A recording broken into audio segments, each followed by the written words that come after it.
বলয়গ্রাস সূর্যগ্রহণ 2 অক্টোবর 2024 অর্থাৎ বুধবার মহালয়ার পূর্ণ লগ্নে এই সূর্যগ্রহণ হতে যাচ্ছে এবং আমরা সারা বিশ্বের সময়সূচি সম্পর্কে সবার প্রথমেই জেনে নেব।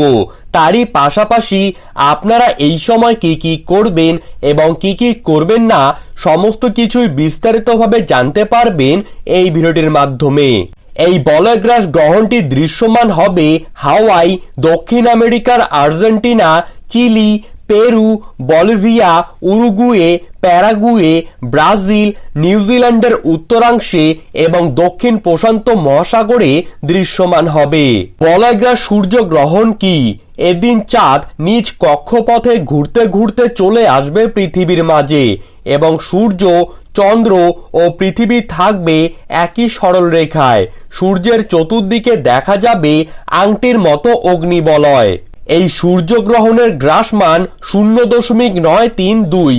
গ্রহণের স্থিতিকাল 6 ঘন্টা 3 মিনিট।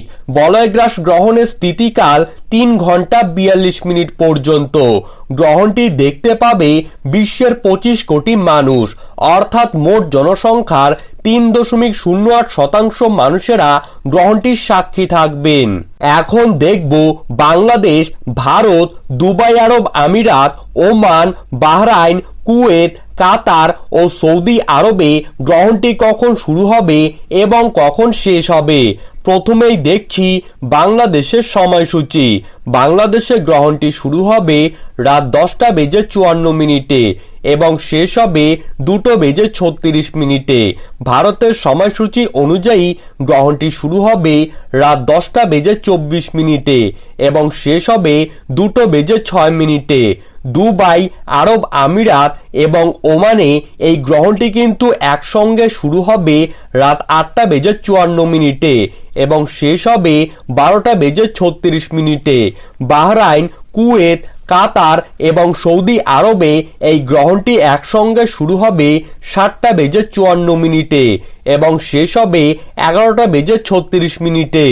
অনেকেরই মন্তব্য হচ্ছে সূর্যগ্রহণ দিনের বেলায় হয়, তাহলে ভারত বাংলাদেশে এটি রাতে কেন?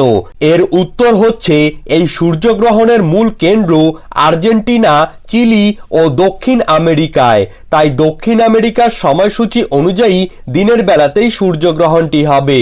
যখন দক্ষিণ আমেরিকায় দিন থাকবে তখন ভারত এবং বাংলাদেশে রাত হবে। তাই ভারত সহ এশিয়া মহাদেশের প্রত্যেকটি জায়গাতেই গ্রহণটি রাতের বেলায় সম্পন্ন হবে এবং পরবর্তী সূর্যগ্রহণ হবে 29 মার্চ 2025 সালে। ধন্যবাদ।